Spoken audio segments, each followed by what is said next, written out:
afternoon, everyone. Welcome to our wellness presentation today, presented by the wonderful Linda Campbell. Linda is a clinical hypnotherapist with an MA in health and social wellbeing. She has spent nearly 20 years working in the welfare field with children, teenagers, families, addicts, and domestic violence survivors. Constantly searching for answers as to why people became trapped in patterns of behaviour, Linda became interested in the workings of the unconscious mind. While going through a separation and divorce herself and finding herself as a single parent with two teenage boys, she also discovered the power of NLP and hypnotherapy. Amazed at the rapid changes in improvement she made in her own life, she devoted herself to learning and studying these skills. Linda is passionate about helping people to improve their own lives, and we are so very grateful to have her here sharing her expertise today. Linda, welcome to the Felina family, and thank you so much for joining us. Thank you. Well, I'm really pleased to be here today, and I'd like to say hello to all the participants. Just a little bit more about me. You can probably tell from the accent that I wasn't born here. I'm from Edinburgh in Scotland originally, but I came out here in 1980. I hope everybody can understand my accent. People in Scotland tell me that I've got an Australian accent, and people here tell me I've got a Scottish accent, so I don't know where I fit in anymore. If anybody has any questions about my presentation, I think there's a way that you can ask them, and we'll address that at the end. I've had a lot of experience with stress and anxiety in a personal level as well as professionally. At the moment, I see probably about 80% of my clients have stress as a symptom of what's going on in their lives. And I help them to cope with that stress and develop new strategies for dealing with it. And what I'm going to be sharing with you today is what I've learned and what I do in my practice with people. So I'm just going to share my screen, and I haven't done this before. We were practicing it earlier, so I hope I can manage it. Here we go, share screen. And then I'll just get the slideshow up because I've got a slideshow. And for some reason, it's not coming up. It worked on, this is typical, isn't it? It worked from the, when we were doing the thing. Let me just try this again. I'm sorry about this, everybody. It's not, I know it's sharing the screen, but the slideshow isn't coming up. Nor is it coming out. Okay, I think everybody can see that bit. Just ignore the bit round the side. I have no idea what's happening here. Linda, we may be able to just shut it again and try reopen. Yeah, that's it won't shut down though. Okay. I'm going to stop the share and just see what's going on. Close that.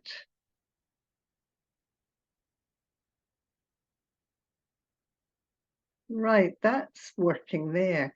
Okay, let's try that once more. We're talking about stress, just, you know, let's get some stress going here.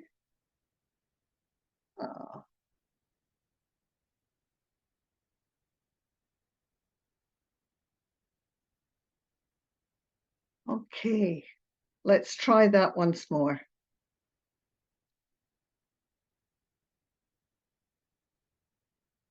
I think we've got success.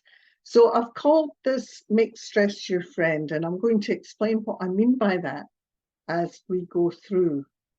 But as you're listening to me, I want you to think about how you experience stress in your life and what sorts of things trigger that stress for you.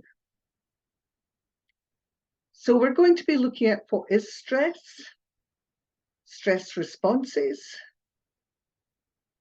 As I said before, what triggers your stress, and then we're going to look at better ways of managing stress and how to make stress your friend, which sounds odd, I know, but you'll hopefully understand what I mean by the end. So stress is a condition or feeling experienced when a person perceives that demands exceed their resources. So that word perceives is really important. It's how you feel about the situation that creates the stress. Hans Selye is often called the father of stress research. He was the first person to really start to research stress and stress response in the 1940s. So he said that stress is not necessarily something bad.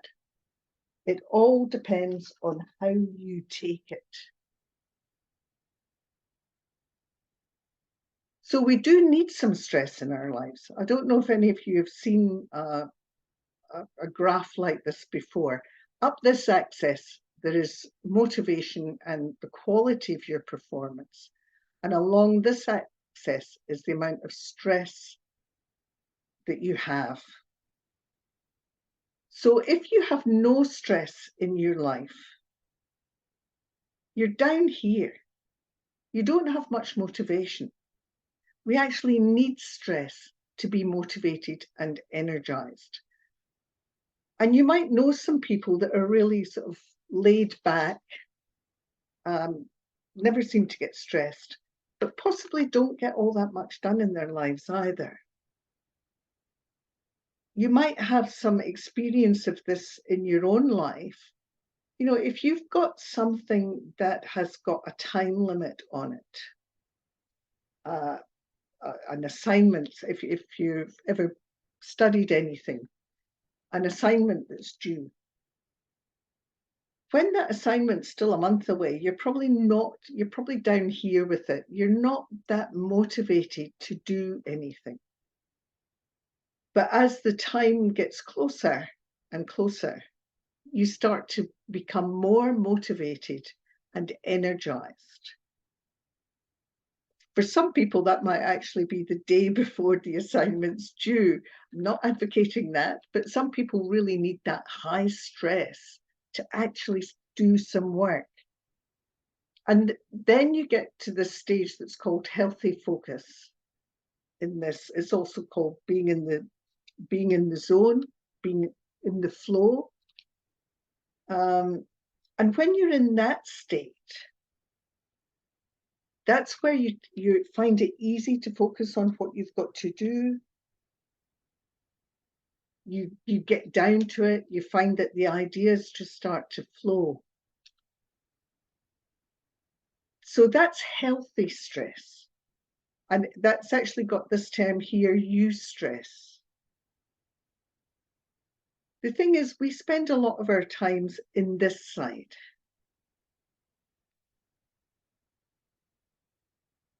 Where the demands that we're experiencing seem to be more than we can deal with. And when you get into that overload, that's distress. So what we refer to as stress is actually distress. And when you get into that stage, that's when you get tired, you're exhausted, you might even start to have panic attacks. If the stress continues, you go into burnout. And I don't know if anybody here has ever experienced that burnout, but it's really hard to get anything done when you're in that state. So we do need some stress in our lives, but what we need to do is to try and keep in this side of this graph. And when we start to feel ourselves going into this bit, we need to be able to pull ourselves back up into here. So this is about balancing stress. Now, the general stress responses, probably you've all heard of fight, flight, or freeze. It used to just be that people would talk about fight or flight, but now freeze is recognized as a stress response. So the next one is tend and befriend, and I'm going to talk about that later. That's only been recognized since about 2000. And then we have burnout, which is actually called general adaptation syndrome, just where that stress has been unrelenting for so long and you can no longer cope. So common stressors. You have work-related stress, so that's long hours, heavy workloads, conflicts with co-workers, personal relationships, and one that's common at the moment for a lot of people is financial stress. So a 30-year-long study at Johns Hopkins of 1,000 men found that men who stressed were 3 times more likely to have a heart attack and 6 times more likely to have a stroke. So that sounds really negative, and it is. But there's more research that is showing that whether you have a physical response or not to stress depends on 2 things. It depends on how you view the events themselves. The events themselves aren't causing the stress. It's your reaction to them. It's your perception about the stress. And one that's also come out quite recently, 2011, is whether you view stress as harmful to your health. And I'll talk about that more later, but that's quite a big one. But for now, I'd like you just to do a small exercise. How do you react to stress? Just imagine you've got something important, maybe an appointment or something that you've got to do, and your alarm doesn't go off, you're running late. How do you react to that?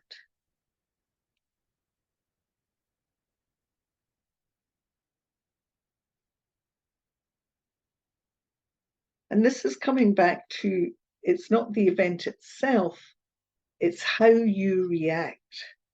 So for some people, they might start to think, oh, that's my day ruined. And they go into a negative spiral, which compounds the stress. Somebody else might start to think of solutions to how they can cope with being late for the situation, like phoning somebody, getting a taxi instead of public transport, or some solution to it. What's your thinking style? Do you go into that negative spiral, or do you look for solutions?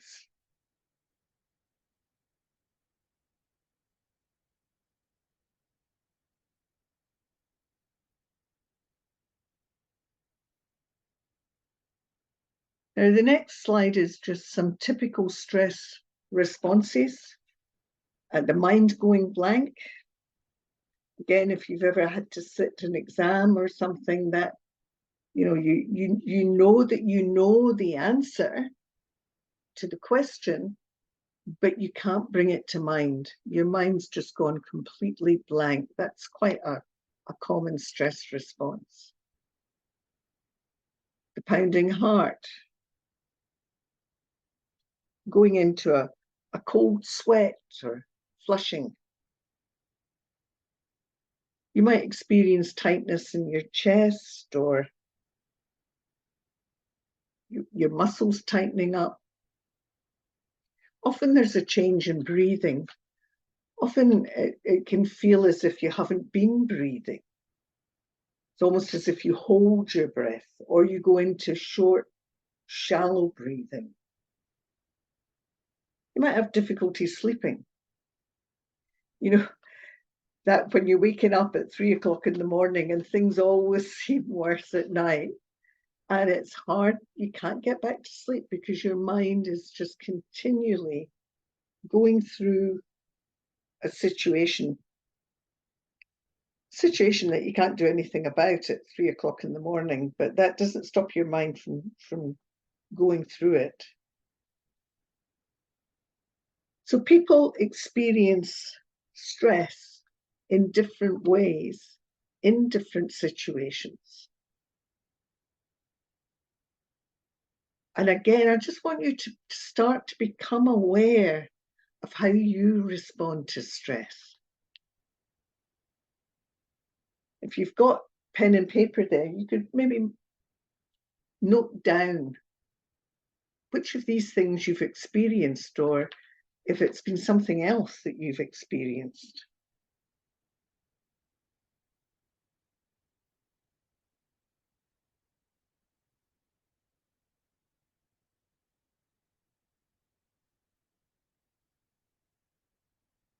So what are your triggers? And again, here's some common triggers.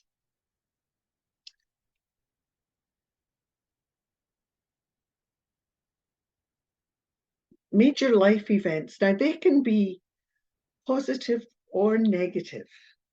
So major life events could be things like going through a divorce or a separation, the death of somebody,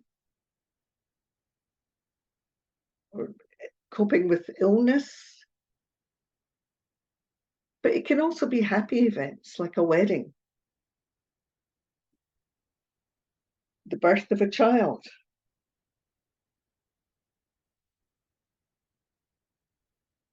Which of those things have you experienced that have caused you to feel stressed?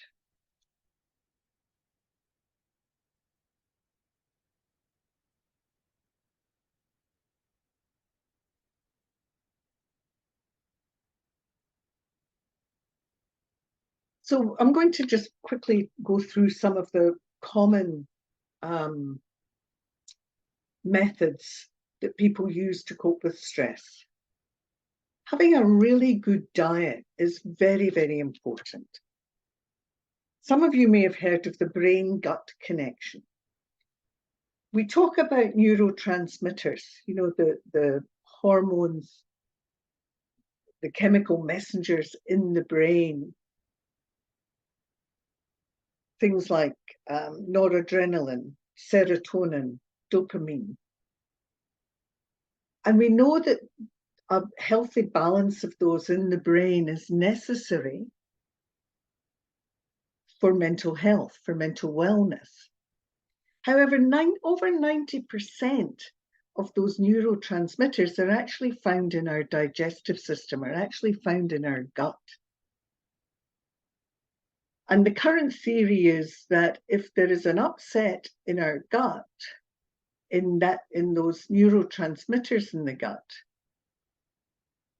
that will lead to a depletion of those neurotransmitters in the brain. So diet, having a healthy diet, is really, really important for being able to cope with stress.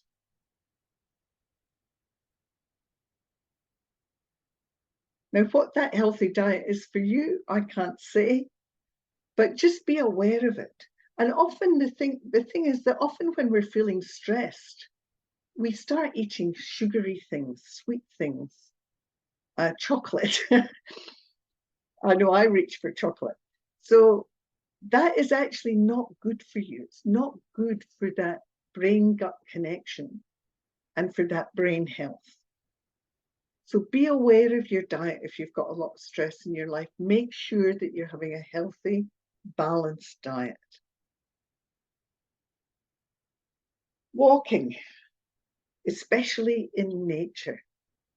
So there's a couple of things with that. So nature actually triggers a relaxation response deep within the brain.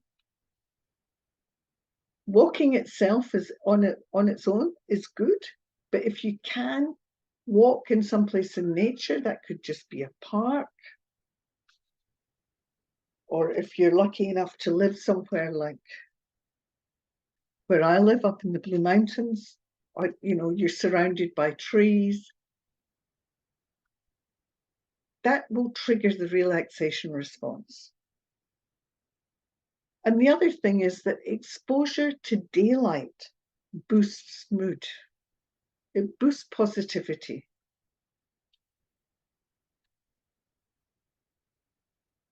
Aerobic exercise. You need to get your heart pumping if you're going to use aerobic exercise, especially for stress. Exercise actually metabolizes the stress hormones. So when you're stressed, your body releases a lot of hormones, like adrenaline and cortisol.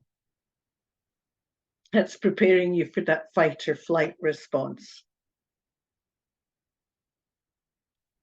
And exercise helps to metabolize those hormones and remove them from your system.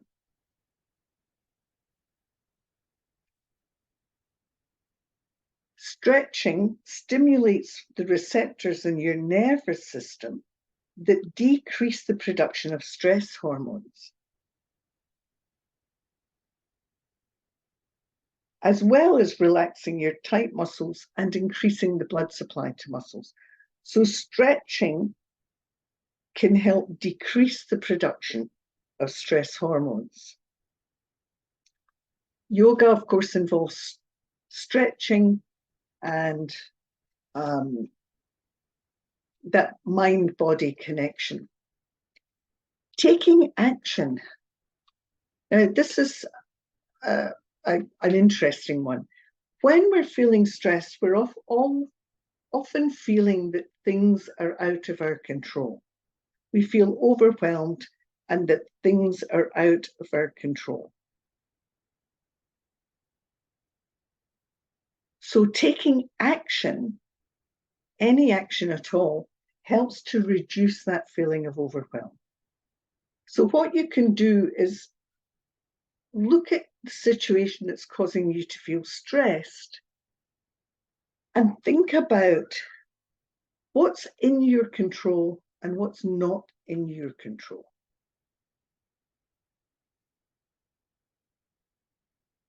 And focus on what is in your control. And take some action around that. That will help you to feel more in control and will reduce that feeling of overwhelm.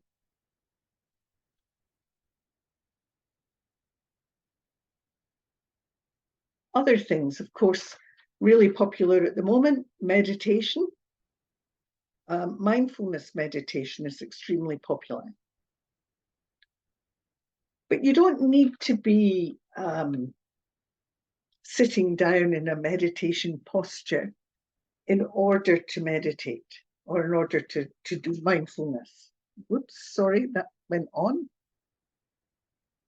There we go. I wonder what you think about in the shower. Sometimes people, when they're in the shower, you may be thinking about things that you've got to do or worrying about something you said the day before. You're actually setting up a stress response if you're doing those kinds of activities in the shower. You can use being in the shower to meditate, to do a very brief mindfulness exercise. So if you're one of those people that does worry about things when you're in the shower, start to focus on the feelings of being in the shower, the physical feelings of being in the shower. The feeling of the water on your skin, the sound the water makes running down the walls, how it looks running down the walls, the sound it's making, the smells of the soap or the shampoo, all those physical sensations. Focus on them. And your mind's going to throw stuff at you because that's what it does. As soon as you become aware that you're starting to think about something else, just go, no, I'm not going to think about that. And bring yourself back to being in the shower, to those physical sensations. That's actually mindfulness. Mindfulness is just about being in the moment. So you don't need to be sitting in a chair in a meditation posture to be able to do a very basic mindfulness meditation. Visualization. The unconscious mind finds it hard to tell the difference between something that you've imagined and something that is real. And you might have had experience of that when, thinking about something and you think, did I just dream that? Or did that actually happen? So you can do this as a very brief exercise now. I'd like you all just to think about a place where you feel relaxed. Now, that could be at home, sitting at home. It could be a place in nature. But just imagine that you're there. There might be somebody with you, or you might be on your own. But just use your imagination to create that. And bring in all your senses. See what you see. Hear what you would hear.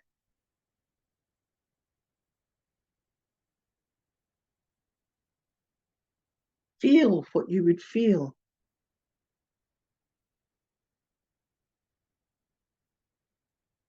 You can bring in the sense of smell and taste if you like. But just imagine yourself in that safe, secure, relaxing place.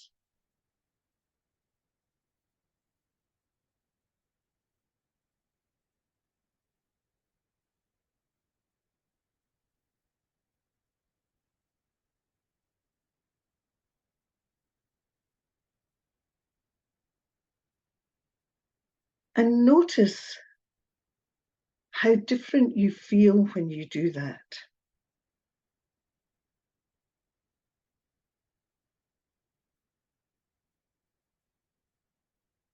So now that you've created that safe place in your mind, whenever you start to feel overwhelmed or stressed, you can take yourself to that place.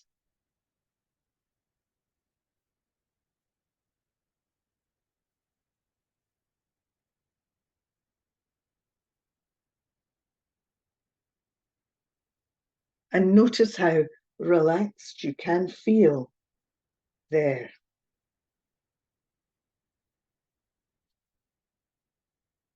So that's just a very quick visualization technique, but you can use techniques like that to help you to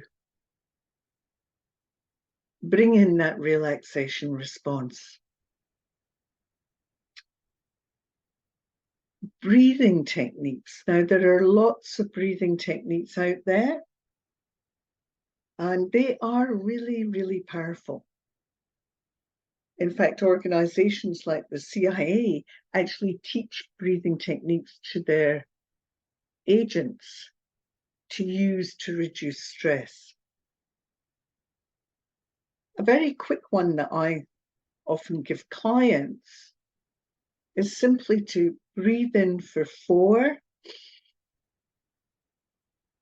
and out for 7.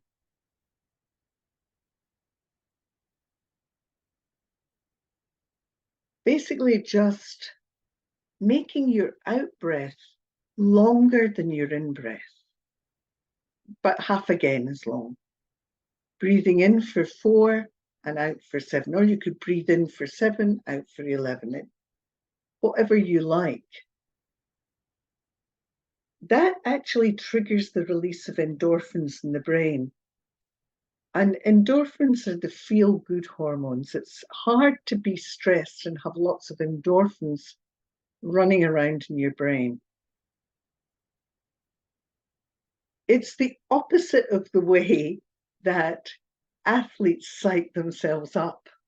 If you do any kind of athletics, or you watch somebody preparing themselves for a race, they're taking a they're taking a deep breath in and a short, sharp breath out.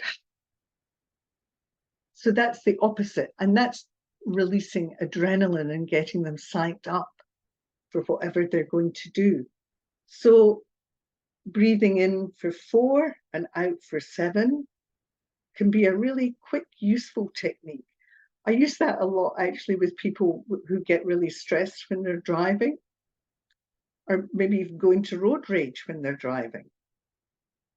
Just using that breathing technique. You can't really do a visualization technique while you're driving, so having some other technique can really help just to calm down that adrenaline response to a situation.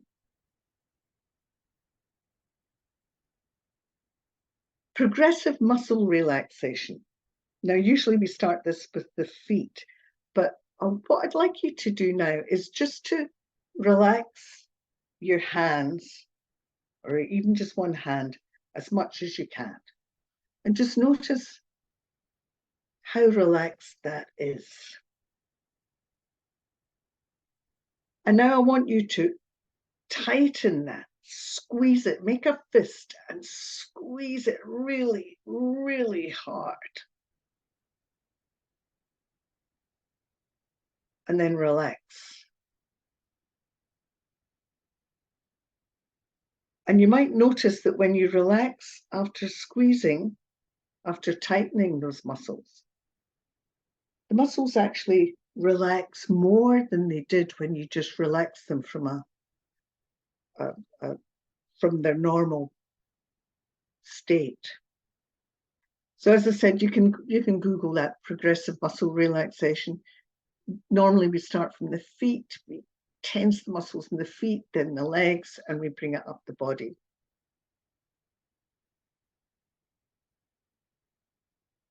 And that's, if you're holding a lot of tension in your muscles, in your body, that's a good way of starting to release that tension.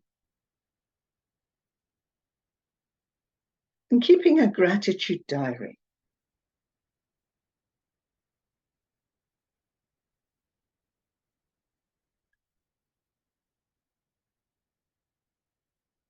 So often when we're stressed, we go into a pattern of negative thinking.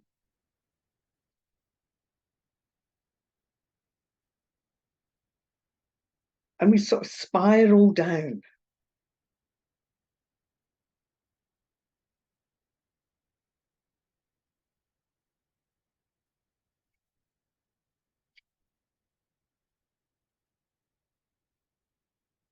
When you keep a gratitude diary, you're building a part of you that is actually focusing on the positives in your life.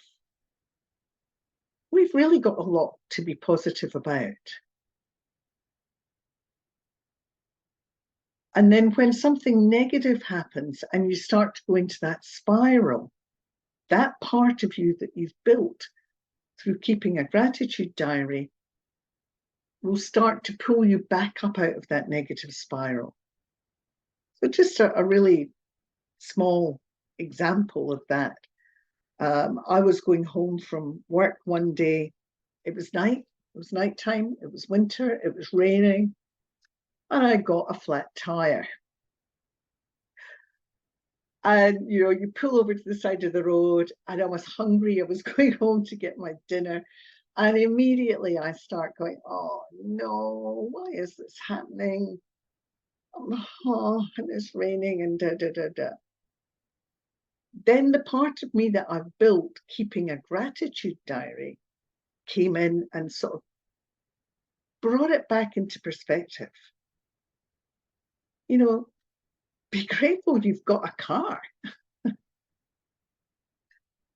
You're in the NRMA, all you need to do is phone them. There's no big deal about it. There's a petrol station up the road. You can go and get yourself a cup of coffee and a sandwich while you're waiting on the NRMA. It just brought it back into perspective. So when you keep a gratitude diary, as I said, you're building a part of you that's focused on the positives in your life. They don't need to be major positives. Just by virtue of the fact that you live in Australia, you're richer than 50% of the world. I'm happy and grateful that I live in a country where I've got electricity at the flick of a switch. Start to focus on those things, but write them down. It's good to think about them, but when you think about something, you're only using one part of your brain. If you say it out loud, you're also using oral and oral, which is great. But if you write it as well as saying it out loud, you're also engaging your eyes and your kinesthetic senses. So you're engaging a lot more of your brain. So you'll get a much stronger, faster result if you write those things down. So I've given you a lot of techniques there. You can contact me for more information about any of them. I use a lot of these techniques with my clients, but I also use some other techniques that are hard to do on a Zoom call, but we might have time to do one towards the end. But there's some more things that you can be doing. So power posing. How you sit or stand can influence how you feel. And we sort of know that instinctively, don't we? We know that if we stand up straight, we feel more confident. So Amy Cuddy did some research in around about 2012 on body posture and confidence. These are some of the poses, the positive poses that she used in her study. There's been some controversy over this, with it's proven difficult to replicate in other studies. But if you want, I'd like you just to try something with me now. I'd like you all just to stand up for a moment and just allow yourself to slump and look down at your feet. Just have your legs about hip, in line with your hips, about a little bit apart so that you're standing comfortably. And just look down at your feet. And think about something negative in your life.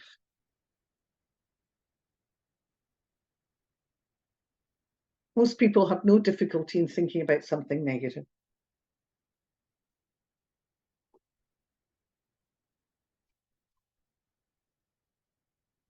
And now, while holding on to that thought, just begin to straighten up. Bring your head up, still holding on to that thought. And then look up towards the ceiling and smile.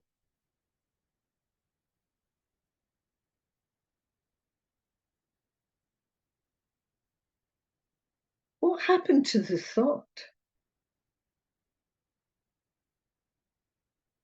I think most of you probably found it really hard to hold on to that thought while you were looking up and smiling.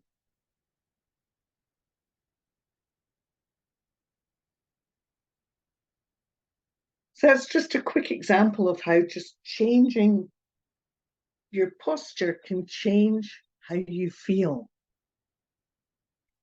So again, you can Google power posing. You'll find lots of information about that. It's something I do give to clients, and most people find it really useful just to boost their confidence. Right, so now, I mentioned this before about changing your thinking to change your body's response to stress. You know, when you're feeling stressed, your body is preparing you for action. But one of the things that can happen is that the blood vessels can constrict. They can get smaller. The space that the blood has to go through shrinks. And that affects your blood pressure. That's when your blood pressure starts to go up. That's what leads to heart attacks and strokes.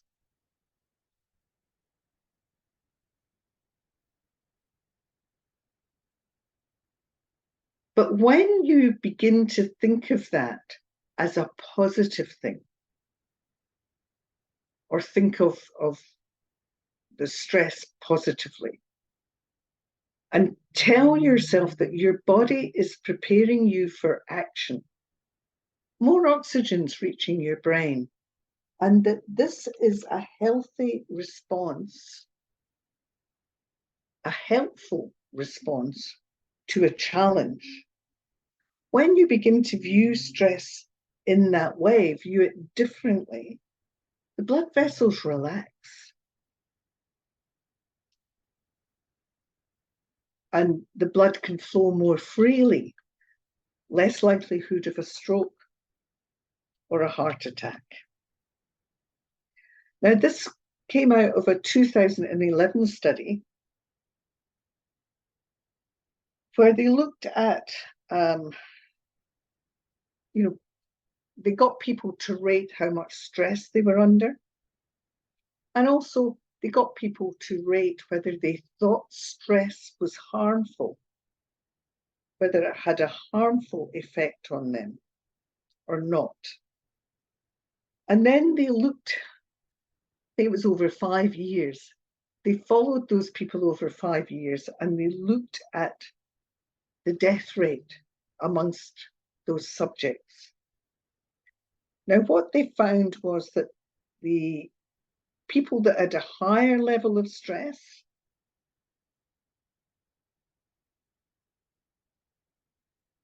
and a perception that stress was harmful, so both a higher level of stress and a perception that stress was harmful, that group had a 43% increased risk of premature death. That's huge. But people that were really stressed, had a lot of stress in their lives, but had a perception that stress was not harmful, their death rate was the same as the rest of the general population. So that's a really interesting study, because that's saying that your mind and the way that you think about stress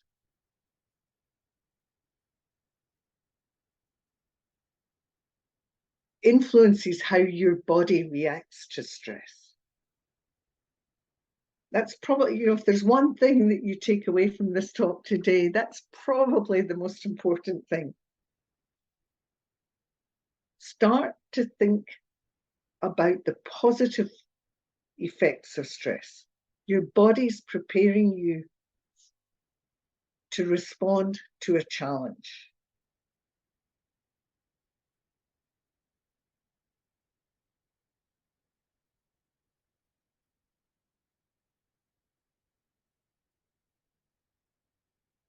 And now I just want to briefly, I'm conscious of the time here, I just want to briefly talk about tend and befriend, and I mentioned that before. So before about 2000, the stress research was carried out on men. There was very few studies of women and stress response because women's hormonal cycle would have made it really complex to study stress, or so the researchers, mostly men, believed. So women were just cut out of the research, and it was assumed that they would have the same response. But then in about 2000, Shelley Taylor, who was a stress researcher, had this flash of insight where she went, we're studying males here all the time, but that's fight or flight. That's the fight or flight response. But women often reach out to other women when they're feeling stressed. You phone a friend, you go out with a friend, you talk about things. Women tend to talk more about the problems in their lives than men. So she did some more research and discovered that oxytocin is also released during stress, especially in women. Now, oxytocin is called the cuddle hormone. That's the one that's released when we cuddle somebody, or it's released when we're with people that we really like. So oxytocin actually helps protect the cardiovascular system from stress. And the heart has receptors for oxytocin, which help the heart to heal from any effects of stress. The theory behind tend and befriend and fight and flight tends to be that if we go back, a long time, when there was a threat to the village or the tribe, the men would go into the fight or flight response. Well, the fight response. The women would gather up the children and take them somewhere safe. And then they would need to keep those children calm so that they didn't attract the attention of the enemy. So they would release that oxytocin. It's just a theory, we don't really know, but there is a definite difference between how women respond to stress and how men respond. Now, that's not to say that men don't also release oxytocin. It's just not in as great amount as women.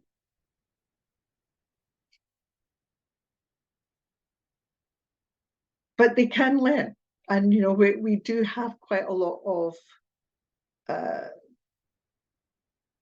things happening for men at the moment with the walk it off groups, where men are encouraged to walk with other men and talk about their issues, the walk and talk.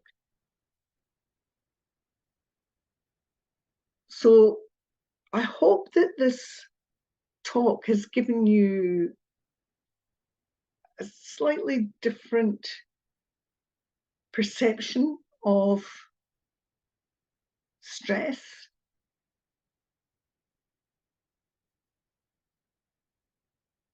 But I'd like to, finish by just reiterating that connection to others, supporting other people, releases more oxytocin, which increases stress resilience. And again, there's been a study done that has shown that even people that were highly stressed, if they were also involved in doing things for others or in volunteer work, they were less likely to have the harmful physical effects of stress. So reaching out to others, seeking support and supporting others increases stress resilience. And that's the end of my presentation. So I don't know if there are any questions that anybody has got.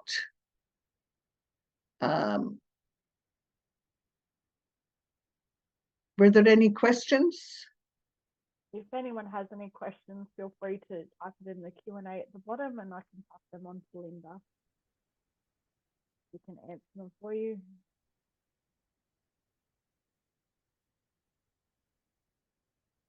Doesn't appear to be any questions at the moment. Okay, if people would like, I can do a quick visualization exercise to release stress, if that's okay for the last 5 minutes or so. Or is that somebody coming through with a... It is. It's just Nicole Tabone. She said it's not a question, but thank you for a great presentation. My pleasure, Nicole. Yeah, so if people would like, if you feel like doing this, just close your eyes for a moment. And I'd like you just to think about that feeling of stress or anxiety that you get. Where do you feel that in your body? Do you feel it in your stomach, your chest, your throat, your head, or someplace else? Your unconscious mind can show you what that looks like, or how your brain experiences it. Now, if that feeling had a colour, what colour would it be? If it made a sound, what sound would it make? If it had a shape, what shape would it have?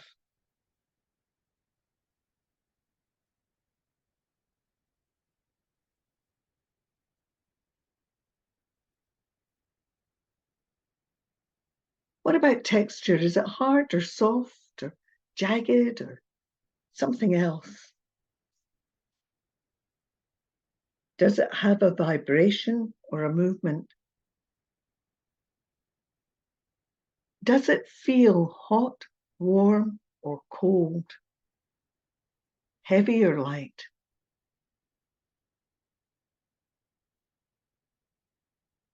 So now that you've recognized that feeling, just recognize that that feeling is separate from you. You are separate from that feeling. So you can take control of that feeling and just take control of that feeling now and begin to move it. Just moving it outside of your body. You can pull it out of your body and just throw it away, push it away until you can see it floating there in front of you.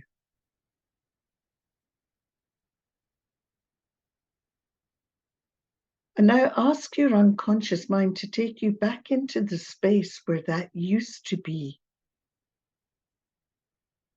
And fill that with the colour of its opposite.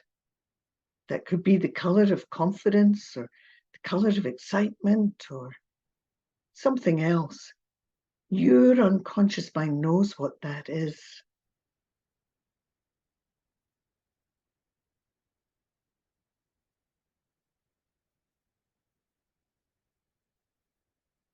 Just filling that space with the colour of its opposite. And look back at that unwanted stress energy outside of you.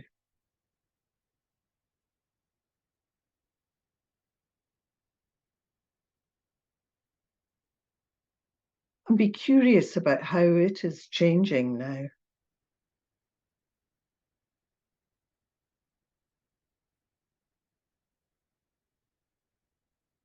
And then take yourself back into the space where that used to be and keep expanding that positive color.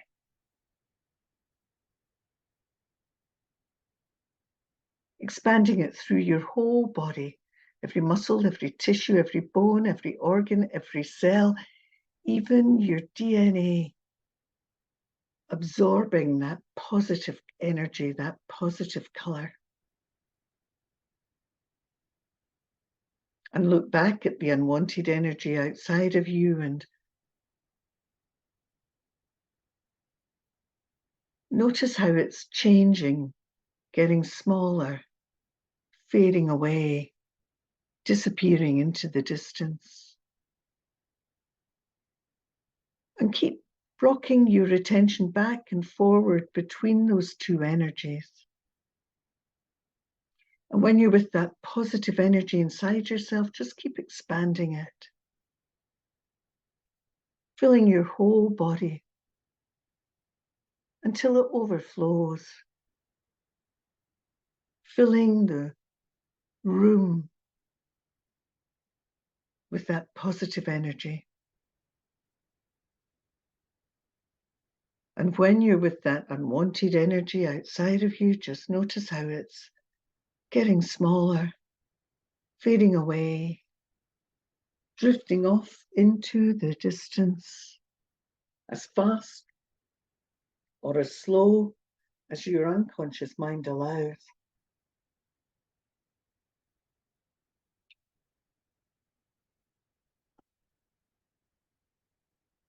And only when it has disappeared completely can you look back at yourself and say, I am.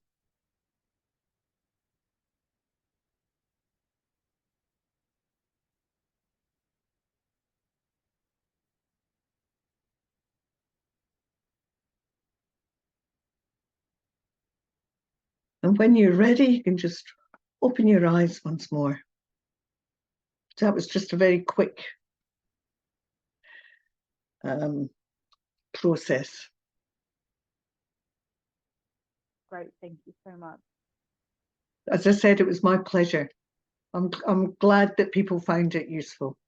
And if anybody wants to contact me, they can go to my website, which lindacampbell.com.au. I can also circulate that information around. That's wonderful. As well. And thank you so much for inviting me. I've really enjoyed it. Pleasure. I myself have found it very useful. So I thank you personally as well. That's fine. Thank you to all our members that joined us today. I hope you got as much out of Linda's presentation as I personally did. Once again, thank you so very much. And hopefully we can get you on again at a later date and yes, can share some more wisdom with us and hopefully create a stress-free life for all of us. All right. Okay. Thank you so much. Thanks, everybody. Bye-bye.